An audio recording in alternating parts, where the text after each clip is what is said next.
जिससे आपको लगे कि हाँ ये इस तरीके के सवाल है। ठीक। हाँ तो साथियों हम बात कर रहे थे कि जो संख्या पद्धति है उसमें आगे किस प्रकार के क्वेश्चन हमें मिलते चलेंगे, किस प्रकार के प्रश्न जो हमें करने पड़ेंगे, सवाल करने पड़ेंगे। तो सवाल हमें इस प्रकार के करने पड़ेंगे बातों को समझकर, और वो भी करके दिखाऊंगा कि सवाल होना किसे है। ठीक है। भाजक, भाज्य, भागफल और शेषफल, ये चार चीजें इस तरह के सवाल में जरूरी है। भाजक जिससे आप भाग देते हो, भाज्य जिसको भाग देते हो,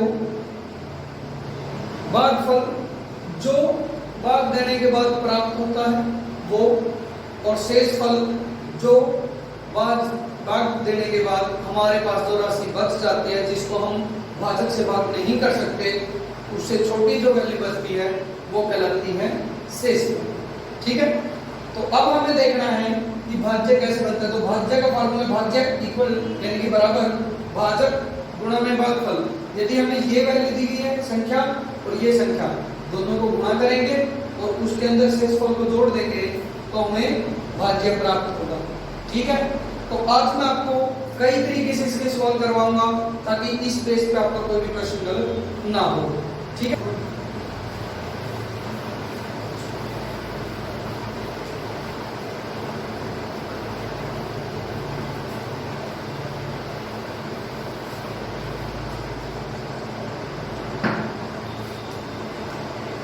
एक 1043 को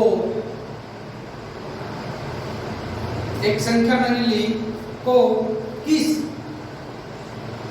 किसी संख्या से भाग करने पर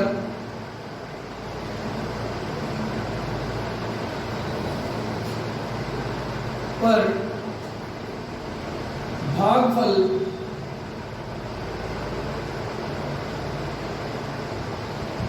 11 और शेषफल 20 प्राप्त होता है, और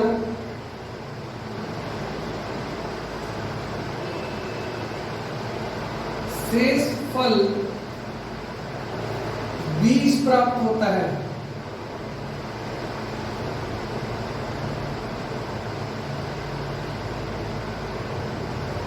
तो आप समझ गए होंगे कि इस सवाल में आपको बताना क्या है, तो वो संख्या क्या है। तो वो संख्या क्या है।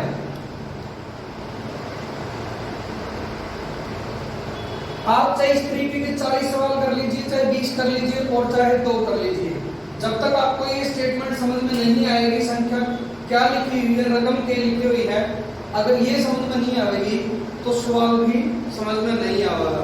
एक बार फिर बिल्कुल आराम से आपको बात बताता हूँ। ये क्या है, एक संख्या 1043 को किसी संख्या से भाग करने पर भागफल 11 और शेषफल 20 प्राप्त होता है, तो वह संख्या क्या होगी। ये बात गलत लिखी हुई है।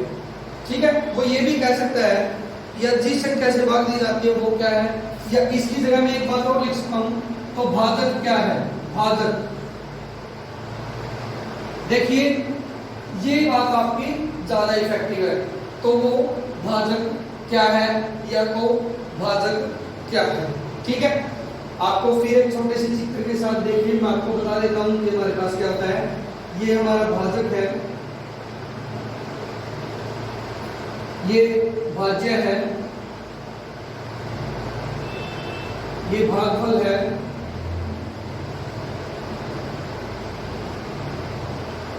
और यहां हमारा शेषफल। तो मेरे प्यारे बच्चों, मेरे ख्याल से आप ये समझ गए होंगे कि इसमें 3 चीजें कौन कौन सी दी है। इसने कहा इस संख्या को किसी संख्या से भाग देने पर, इसका मतलब इससे भाग दिया जा रहा है, तो ये आपका क्या हो गया, भाजक। मतलब क्या हो गया, भाज्य। भाग 1043 को किसी संख्या से भाग देने या करने पर भागफल 11 प्राप्त होता है, यानी कि जो ये प्राप्त होता है वो 11 है और शेष फल 20 प्राप्त होता है। तो ये जो है वो 20 है। और मैंने आपको ये तीनों चीजें लिख के दिखाई थी। क्या आप भाजक नहीं निकाल सकते? बिल्कुल निकाल सकते हैं। कैसे निकालेंगे? सबसे पहले भाज्य से माइनस करेंगे शेषफल,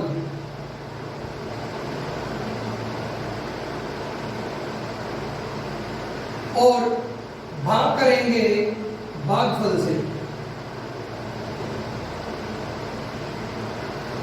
ठीक है, तो जो हमें प्राप्त होगा वो होगा भाजक, वही हमारा उत्तर होगा भाजक। हैंड राइटिंग इतनी अच्छी कौन है भाई?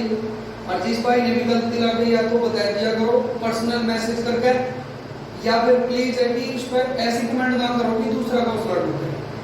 ठीक है, हाँ, अगर किसी बच्चा ने सवाल ना देखे हो पेपर में तो इस चीज का हम बता इसका भाई एसएससी और एचएसएससी में ऐसे सवाल आवे वो आपकी किस्मत है कि किस कोड में किस तरह का सवाल आएगा। वो उसका पूरा टॉपिक में एक हजार हो, उसका पूरा टॉपिक में 2 भी है। भाज्य थी अपनी 1043, शेषफल 20 और माइनस करेंगे, फिर उसके बटे में करेंगे भागफल। भागफल हमारा 11। तो क्या प्राप्त होता है? 3 में से 0 गई 3, 4 में से 2 गया 2, और ये ऐसे का ऐसे, क्यों? आगे इसके कोई डिजिट या अंक नहीं है, बटे 11। और 11 से भाग करने का रूल आपको पता भी है। विषम स्थान पहला और तीसरा जोड़ दिए तो 3, दूसरा और चौथा जोड़ दिए तो भी 3, ये भाग हो गए। 11 कम 11 और 11 निम 99, बच गए 3 हो गए 33। तो 11 किया 33। तो जो 93 है भाई आपका, वो आपका भाजक है। ठीक है, और यही आपका आंसर है। तो इस तरीके से आपको कुछ चीजें देखनी है कि जो आपके सवाल हैं वो किस प्रकार के आ रहे हैं और आपको चीजें समझ में भी आती हैं या नहीं आती। इस सवाल को आप चाहे जितने तरीके से कर सकते हैं। मान लीजिए ये न देकर वो ये कहता किसी संख्या को 93 से भाग करने पर, 93 से यहाँ लिख दे, किसी संख्या को 93 से भाग करने पर भागफल 11 और शेषफल 20 प्राप्त होता है। तो क्या बच्चों आप ये एक भाज्य नहीं निकाल सकते? बिल्कुल निकाल सकते हो। जिस बच्चे ने बोर्ड पे लिखा हुआ फार्मूला अपनी कॉपी में नोट किया है वो इस प्रकार के सवालों को नहीं छोड़ेगा, उसका 1 नंबर पक्का है। क्यों? क्योंकि उसने उसमें प्रैक्टिस भी करनी है। वो इतना समझदार है, जिसने कॉपी पे उतारा है वो प्रैक्टिस भी करेगा। और ऐसे सवाल किसी भी बुक से उठा के करो, मुझे कोई प्रॉब्लम नहीं है ना। मैं किसी को ये रेफर करता कि भाई अग्रवाल पढ़ो, हिरांड पढ़ो, वो पढ़ो, फलाना पढ़ो, बहुत सारे मैथ मैंने देखे हैं। लेकिन इनकी जरूरत आपको कब है? जब आप इनको कर लेते हो तब सारे मैथ आप कर लेते हो। जब आप इन्हीं सवालों में प्रैक्टिस नहीं करते तो आपके लिए क्या बुक किसी की भी हो, चाहे वो राकेश यादव सर की हो या फिर किरण की हो या फिर आरके की हो, जिसकी भी है किसी की भी पढ़ते रहिए, उसमें कोई प्रॉब्लम नहीं। लेकिन प्रॉब्लम तब है जब आप उसको लेकर रख लेते हो, पढ़ते नहीं। ठीक है, तो इसी सवाल को दूसरे तरीके से मैं आपसे पूछ रहा हूँ, जिसको स्क्रीनशॉट लेना वो ले सकता है। तो ये सवाल उम्मीद करता हूँ कि आप लोगों को समझ में आएगा कि कैसे मैंने इसको किया है। अब मैं सवाल में थोड़ा सा चेंज करूंगा और ये भी देखूंगा क्या मेरी जो वैल्यू है वो बिल्कुल सही भी आ रही है या नहीं आ रही है। अब देखिए मैंने इसको हटा दिया और इसको भी हटा दिया। किसी संख्या को आगे लिख देता हूं आपका,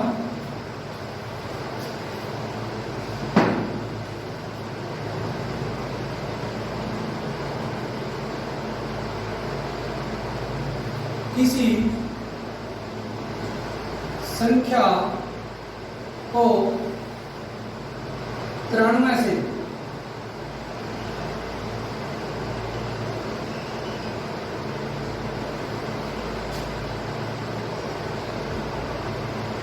भाग करने पर भागफल 11 और शेषफल 20 प्राप्त होता है। तो वो संख्या क्या है। और भाजक हम हटा देते हैं यहाँ से, पहले हमने भाजक निकाला और अब की बार हम वो संख्या निकालेंगे। मान लीजिए ये हमें नहीं पता तो ये भी निकाल सकते हैं, बिल्कुल इजी है। फार्मूला आपको बताया था, भाज्य बराबर होता है भाजक गुणा में भागफल और जमा में शेषफल। फिर लिखता हूं, भाजक गुणा में भागफल और जमा में शेषफल। ठीक है, और ये बराबर होता है भाज्य। चलिए करते हैं, क्या ये फार्मूला सही है या गलत। 93 यानी कि 93 या भाजक गुणा में भागफल 11 और प्लस में शेषफल। और 11 से गुणा करना बिल्कुल इजी है। इस रकम को एक बार ऐसे कैसे लिख दीजिए और फिर एक स्टेप छोड़ के फिर ऐसे कैसे लिख दीजिए, ये देखिए। ठीक है, पहले इसको लिखा, फिर इकाई का छोड़ के दहाई के अंक से इसको ऐसे लिखिए। तो 3 एकम 3, 9 और 3 12 का दो है, इसलिए 9 और 1 10, 1023। और इसमें 20 और ऐड करोगे तो कितना हो गया, 1023 प्लस में 20 बराबर हो गया आपका 1043। और यही आपका आंसर है। ठीक है, आपको दो तरीके से एक ही सवाल करवाया, आप इसको जितने मर्जी चाहे तरीके कर सकते हैं। इसमें भागफल गायब कर दीजिए और पूछिए कि भागफल क्या आया है, फिर इसमें गायब कर दीजिए शेषफल क्या आएगा वो गायब कर दीजिए। तरीका हर तरीके से आप सवाल कर सकते हो एक ही फार्मूले से। अगर आपने ये फार्मूला ले लिया तो इसमें चाहे 3 से 4 5 जितने मर्जी तरीके से आप सवाल कर सकते हो। ठीक है, चलिए एक क्वेश्चन और इसी तरीके का करवाता हूं, स्क्रीनशॉट लेते रहना भाई।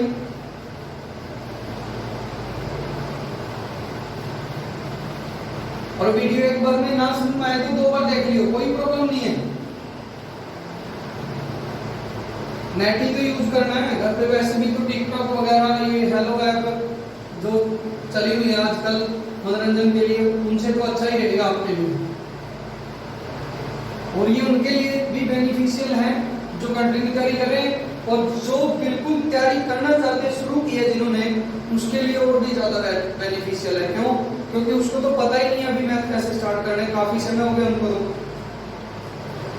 किसी संख्या को 95 से भाग देने पर या एक संख्या से भाग देने पर शेषफल ये बचता है, तो इस संख्या से भाग दे तो शेषफल क्या बचेगा। जैसे कि किसी संख्या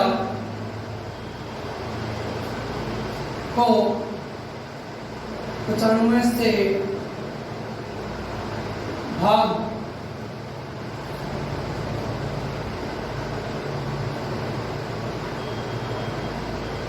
देने पर 47 शेष बचता है, शेष फल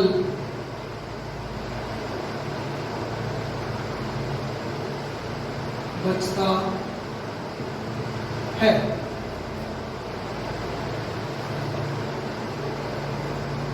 देखिए मैं शॉर्ट में लिख रहा हूं इस क्वेश्चन को, या ऐसे भी लिख सकते हैं कि उसी संख्या को, उसी संख्या को 19 से भाग देने पर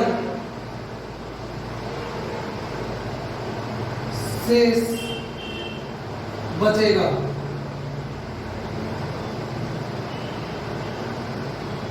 ठीक है, तो इस सवाल को दो तरीके से करिए। पहले तो कुछ बच्चों का मानना ये है कि किसी संख्या को 95 से भाग देने पर जो शेष 47 शेष बचता है, बच्चे क्या करेंगे, शेषफल पता लग गया, भाग पता लग गया, कोशिश करेंगे कि इसका भाजक काटना। क्यों दिमाग खराब कर लो अपना भाई, क्या जरूरत है। ये बीच में बता भाग है, ठीक है 95 से भाग है, लेकिन भागफल तो को नहीं, भागफल भी तो होना जरूरी है। जे भागफल होता फिर हमें नन्मा की गुणा कर दे, प्लस में 47 कर दे, भाजक आ जाता। अब आपको इतना लंबा प्रोसेस नहीं करना है। छोटी सी रात की बात बताता हूं, किसी भी संख्या को ये कह रखा होगी पहले इस संख्या को a से भाग करने पर शेषफल x बचता है, तो b से भाग करने पर शेषफल क्या बचेगा? जो b होती है वो कहीं ना कहीं a के रिलेशन में होती है। कैसे? वो a का एक गुणनखंड होती है, टुकड़ा होती है। अब आप कोशिश करो देखने की, 19 और 95 में क्या रिलेशन है? 19 बजे 95, ठीक है। तो 95 है तो ये चीज तो इससे भाग कर रही है, और जब ये भाग कर रहा है तो ये भी भाग करेगा, तब 47 शेष बचेगा। लेकिन पूरा पूरा नहीं, क्योंकि इससे बड़ा है 47। और इससे पहले सवाल में मैंने आपको बताया था कि शेषफल हमेशा भाजक से छोटा होना चाहिए। यही तो हमारा तरीका ढूंढने का। तो आपने क्या करना है ऐसे सवालों में, 2 सेकंड के अंदर हो जाएगा। जो पहले शेष बचा है उसको भाजक मान के, और जो नए संख्या से भाग देना है उससे भाग दे दीजिए। जैसे कि 47 को आप 19 से भाग करोगे और 19 गुणी 38, और शेषफल क्या बचा? 9। तो मेरे प्यारे बच्चों जो आपका आंसर होगा 9 होगा जी। उम्मीद करता हूं कि आपको ये तरीका जो है वो समझ आया होगा, ठीक है। इस तरीके से आपको ये सवाल करने हैं। ऐसा कोई भी सवाल किसी भी बुक में कितना भी लेंथी क्यों ना हो, आपको जो पहले भाग करेगा और जो बाद में जिस संख्या से भाग करना है, उन दोनों के बीच रिलेशन मिलेगा ही मिलेगा। सारा खेल किस चीज का होता है? जो शेषफल बचे है उस शेषफल को सीधा नई जो संख्या से भाग देना है, सीधा उसी से भाग कर लीजिए, तो आपको उत्तर मिल जाएगा कि आपका शेषफल क्या है। जैसे हमारे को 47 शेषफल मिला है और इसको हम किससे भाग करेंगे? 19 से करेंगे, ठीक है। ये 19 अगर आपको दिखाई नहीं दे रहा है तो बिल्कुल दोबारा लिख देते हैं, ये 19 है, ठीक है जी। तो इस तरीके के सवाल जो हैं वो आपको करने हैं। ये तो उन सवालों के बाद हम करते हैं थोड़ा सा और आगे की तरफ, जिसमें आपने देखा होगा इकाई के अंक के बारे में पूछ लेते हैं कि इसमें इकाई का अंक क्या होगा, ऐसे सवालों में इकाई का अंक क्या होगा, या एक और तरीका आएगा जो उस तरीके के सवालों में भी मैं आपको बताऊंगा कि इकाई का अंक क्या होगा। उनमें से क्वेश्चन भी आपके आए थे, वो 2 तरीके से सवाल आते हैं। समय को देखते हुए चलो चलते हैं। 476 गुणा में 198 गुणा में 359 और गुणा में 242। अगर हम इनको गुणा करने बैठे तो शायद बहुत समय लग जाएगा हमें, लेकिन इसमें जो सवाल पूछा उसमें मैं सबकी गुणा करने की जरूरत नहीं है। में इकाई का अंक क्या होगा, मतलब उसे सिर्फ यूनिट डिजिट से मतलब है, इकाई अंक से मतलब है। तो इसमें क्या करते हैं, ऐसे सवालों में आपने जब भी आपको गुणा में एक से ज्यादा रकम मिले और इकाई का पूछा गया हो, तो उनमें लास्ट के अंकों को आपस में लिख दीजिए। जैसे 6 गुणा में 8 गुणा में 9 और गुणा में 2, ठीक है। तो ऐसे सवालों का उत्तर मैं आपको देके दिखाऊंगा कैसे आपने उत्तर देना है।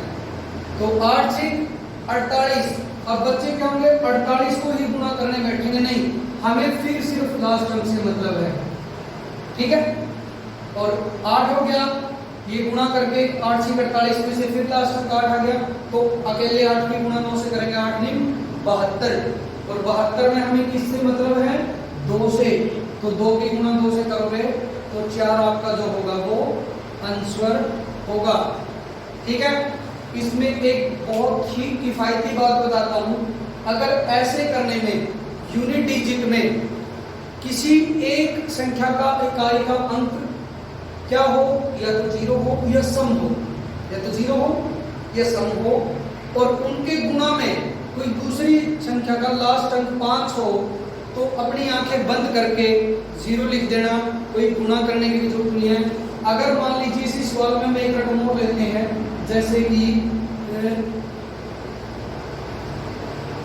255 ले लिया, और ये इकाई का हम यहाँ लेंगे, तो मेरे प्यारे बच्चों आप चाहे गुणा भी करके देख लीजिए, कोई फर्क नहीं पड़ेगा। इस 5 का जब भी किसी सम संख्या के साथ गुणनखंड बनेगा तो इकाई का अंक 0 ही बनेगा।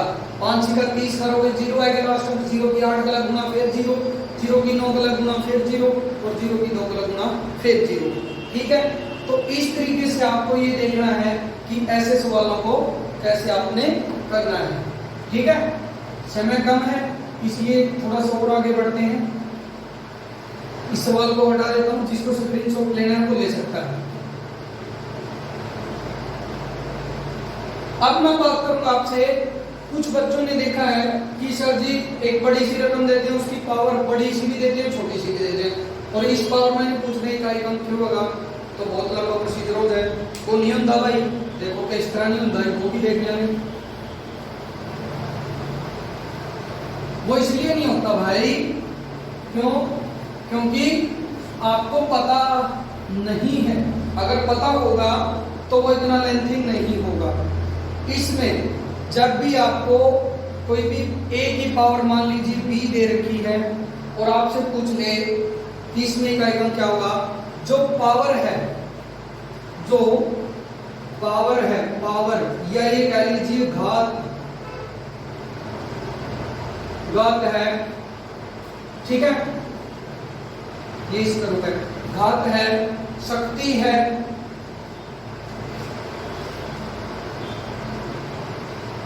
ये, तो इसमें क्या है, आपको 4 से भाग करना है, वो भी सिर्फ लास्ट के दो अंक, सॉरी, क्योंकि मैं आपको एक फार्मूला में बता चुका था, जब बात फलगियम ने बात की भाई कैसे पता चलेगा कि ये किसी से भाग होंगे या नहीं, तो 4 से भाग होने का रूल यही कहता है, चाहे कितनी बड़ी संख्या हो, अगर उसके लास्ट के 2 अंक 4 से भाग होंगे तो वो संख्या 4 से पूरा भाग होगी। तो चलिए आज हम इसी बेस पे बात करते हैं। तो आप एक चीज देखो, लास्ट में क्या दिया हुआ है, 3547 की पावर दी है 654, और हमें क्या करना है, सिर्फ 54 को 4 से भाग करना है, ठीक है। अगर किसी की मान लीजिए पावर 4 से भाग करने पर 0 भी बच जाती है तो उसका भी आप सॉल्व कर पाओगे, कैसे करना है। तो चलिए हम बताते हैं इसमें क्या आएगा, 54 को 4 से भाग करेंगे, ठीक है, 4 एकम 4 बच गए 14, सॉरी बच गए हो गए 14, तो 14 को 4 से भाग करोगे तो आपके पास शेष क्या बचा, 2। जो 2 बचेगा वो सिर्फ इकाई के अंक की पावर कर दीजिए, और 7 की पावर 2 होने से आपको पता है क्या प्राप्त होगा, 749, क्योंकि पावर का मतलब होता है उसी अंक को उसी अंक से गुणा करना। अगर पावर 2 है तो वो अंक आपस में गुणा हो जाएगा, 3 है तो वही अंक 3 बार आपस में गुणा हो जाएगा, 4 है तो 4 बार गुणा हो जाएगा, जितनी पावर है वो अंक आपस में उतनी ही बार गुणा में है, ठीक है। तो आपका आंसर क्या है, 749, और इकाई का अंक पूछा है तो 9 हमारा आंसर हो गया। ऐसे सवाल भी हमें देखने को मिलेंगे। आपको मैं जो वर्ग बनाने हैं उसमें बताऊंगा कि इकाई का अंक का डायरेक्ट कैसे पता चलता है। मोटी मोटी 3 बातें तो आप लिख लो, 1 की पावर कितनी ही जाए, अगर किसी का इकाई का अंक 1 है तो आंख मूंद के लिख देना चाहिए उसकी पावर कितनी भी ऊपर 4 से भाग हो, शेषफल बचो ना बचो। दूसरा, अगर इकाई का अंक 6 है तो भी 6 ही आएगा, और इकाई का अगर 5 अंक है तो वो 5 ही आएगा। ये 3 अंक कितनी ही पावर कर लीजिए सेम रहते हैं इकाई के, कभी नहीं बदलते, ठीक है। तो उम्मीद करता हूँ ये चीज आपको समझ आई होगी। मैं आगे एक क्वेश्चन और लिखता हूँ जो पेपर में आया था, वो दूसरे तरीके से आया था, मैं एक बार दूसरे तरीके से करवाता हूँ, फिर आपका पेपर वाला तरीका भी करते हैं।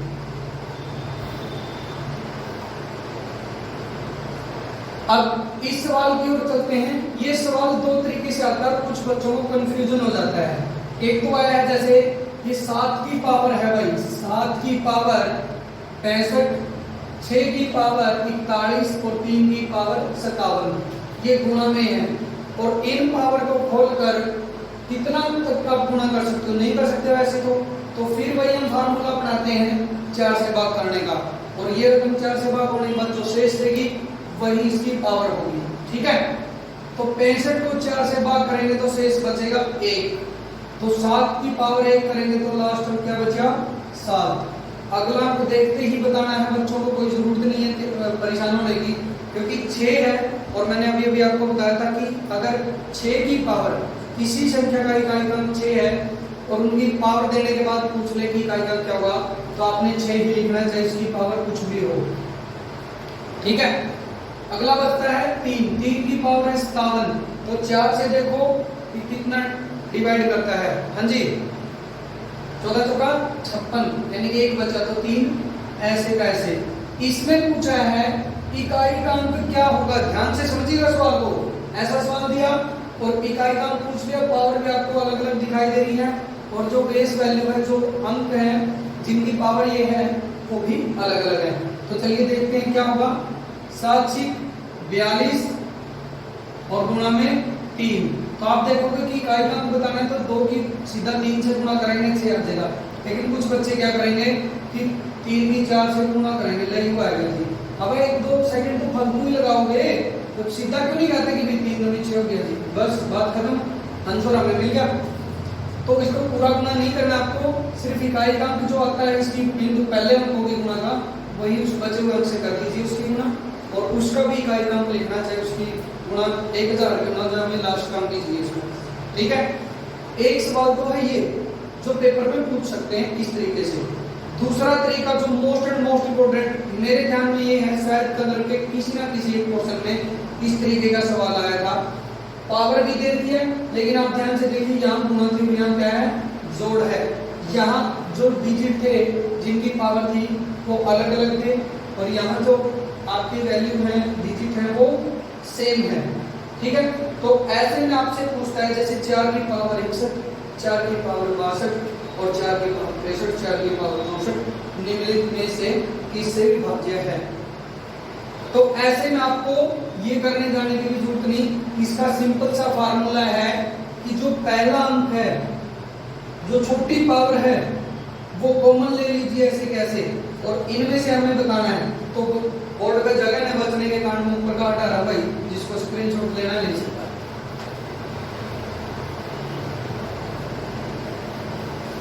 तो चलिए हम करते हैं कि इसमें से जो ये पहला अंक है कॉमन लेते हैं, 4 की पावर 61 कॉमन ले लिया, तो अंदर क्या बचा। कॉमन का मतलब है जो चीज कॉमन ली है उससे इनको भाग करते चलना है।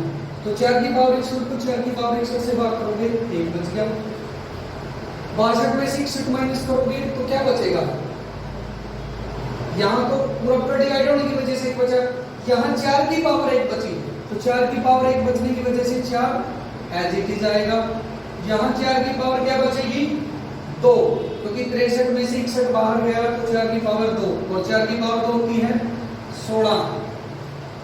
अब लास्ट तक करता है 4 की पावर 64, 64 में से 61 माइनस किया कितना बचा, 3, तो 4 की पावर 3, और 4 की पावर 3 कितनी होती है, 64। तो अब इन सबको आप क्या कर दीजिए, ऐड कर दीजिए। क्या ये ऐड होंगे, 64 और 16 70 और 4 74 और 1 75, ठीक है। ये मिल गया आपको 4 की पावर 61 गुणा में 75। तो इनकी कैलकुलेशन कर लेते हैं। 64 और 16 आपके हो गए 80, 84 और 1 85। कैलकुलेशन थोड़ा ध्यान से करिए भाई, कहीं गलती ना हो जाए।